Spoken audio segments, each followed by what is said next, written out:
apa itu ekonomi internasional dan apa bedanya dengan ekonomi mikro maupun makro. Saya mau ngobrolin tentang konsep dasar ekonomi internasional. Jadi kita mulai dengan definisi apa itu ekonomi internasional. Ekonomi internasional itu kalau menurut Suranovic adalah ilmu yang mengukur implikasi perdagangan internasional dalam barang dan jasa serta investasi internasional. Tapi kalau kita mau mengerujutkan lebih sederhana lagi, ekonomi internasional ini adalah kegiatan ekonomi, sistem ekonomi yang cakupannya melebihi cakupan negara, sehingga kemudian kompleksitasnya jauh lebih tinggi ketimbang ketika kita membicarakan ekonomi mikro maupun makro. Kalau mikro kan kayak sifatnya cakupannya sangat kecil, kalau makro biasanya satu negara, kalau internasional cakupannya lebih dari satu negara. Nah, dalam konteks ekonomi internasional itu ada dua komponen yang dibahas. Yang pertama ada perdagangan internasional.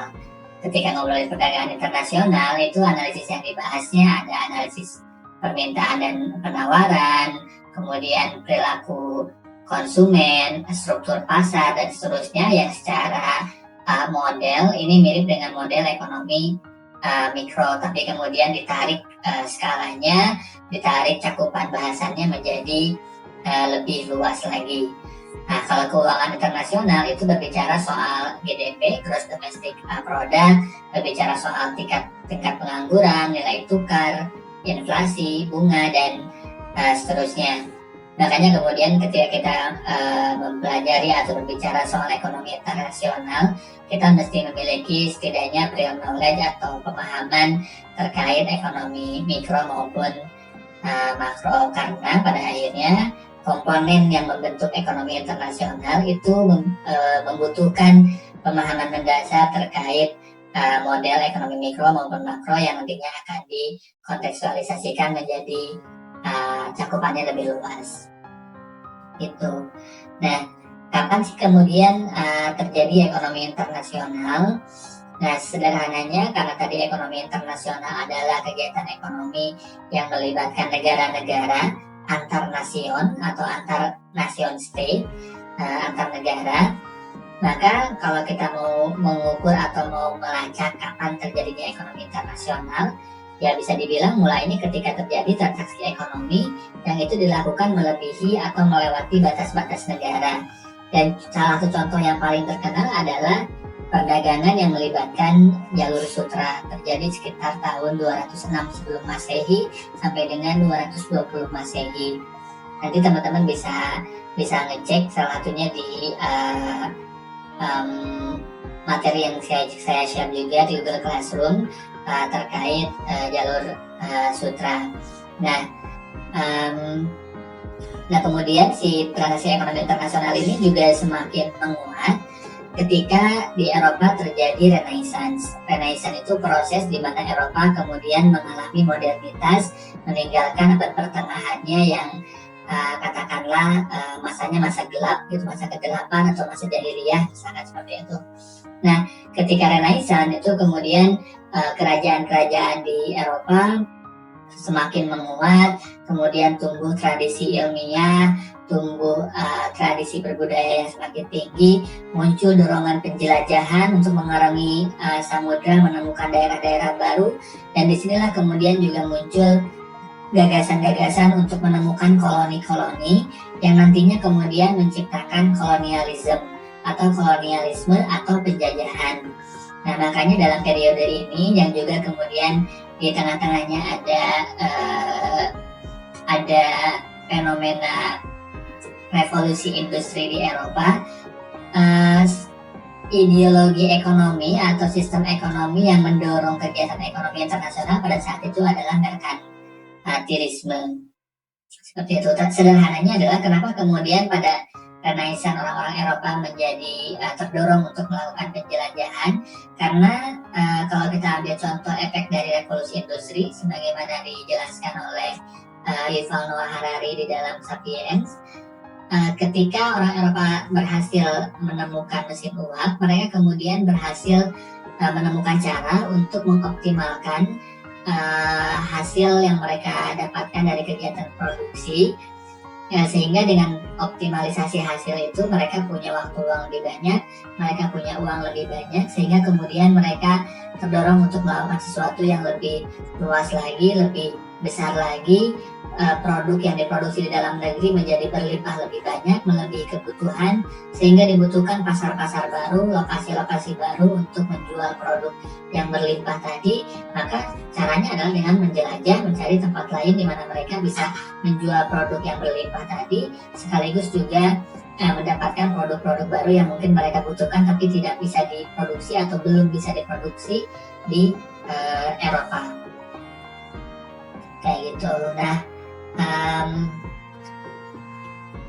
tadi kemudian saya jelaskan bagaimana merkantilisme menjadi pemahaman ekonomi yang mendorong terjadinya kolonialisme.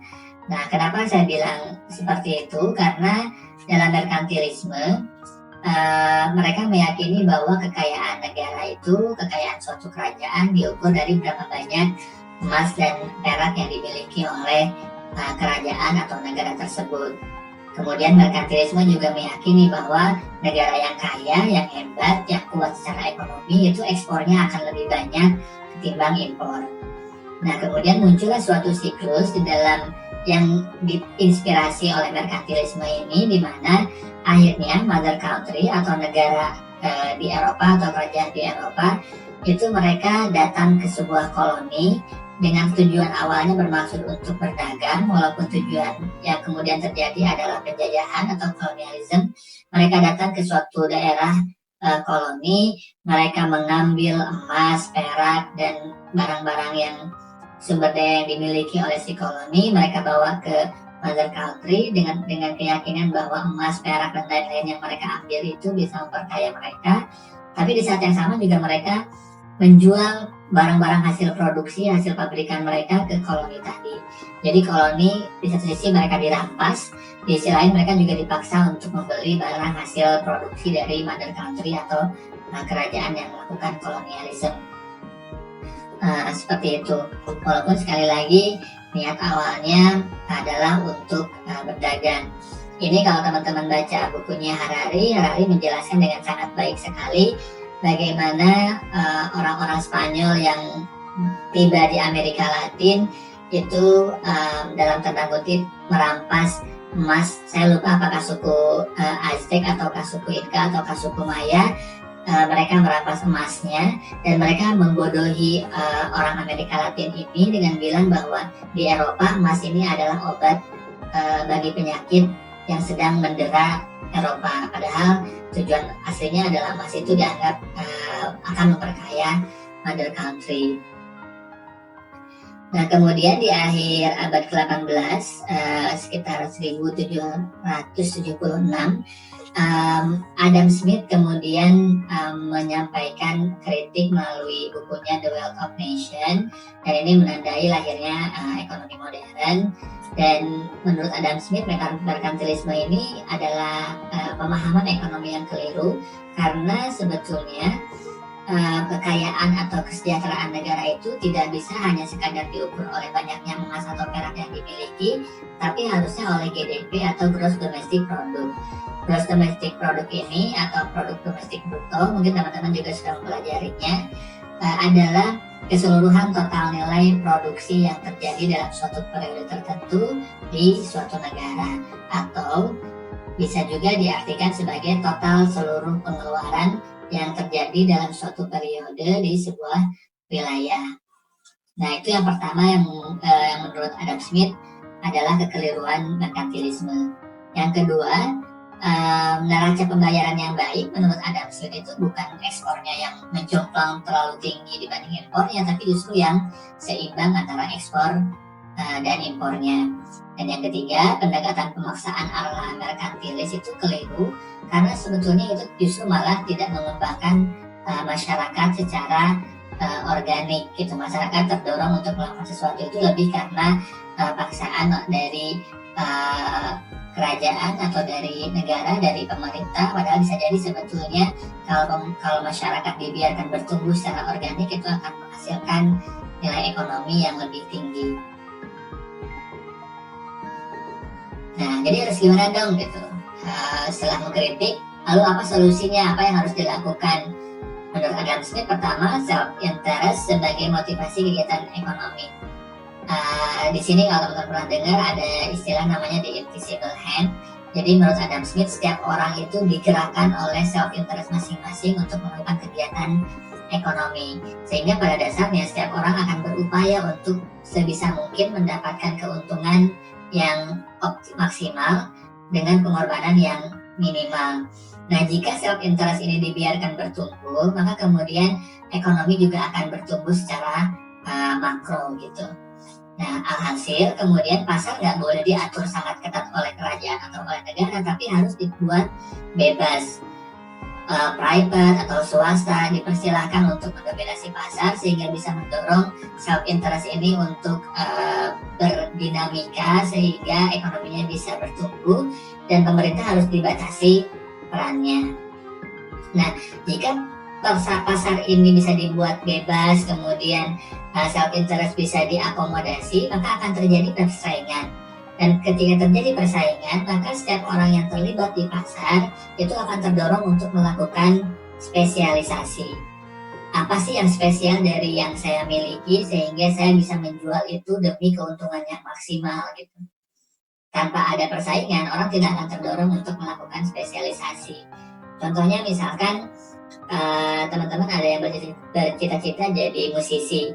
Musisi kan banyak banget. Nah, kalau teman-teman pengen bersaing dan pengen memenangkan persaingan, maka teman-teman harus memiliki spesialisasi yang itu membuat teman-teman terlihat atau berbeda dibanding dengan musisi lain.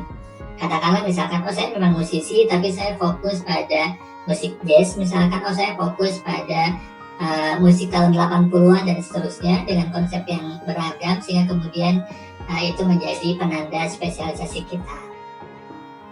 Terus Adam Smith juga bilang mata uangnya harus solid dan masih dijadikan sebagai cadangan devisa, pajak harus masuk akal karena sebelumnya ketika di era merkantilisme itu kerajaan bisa mengambil pajak sewenang-wenang kepada masyarakat baik di mother country-nya apalagi di daerah koloninya gitu.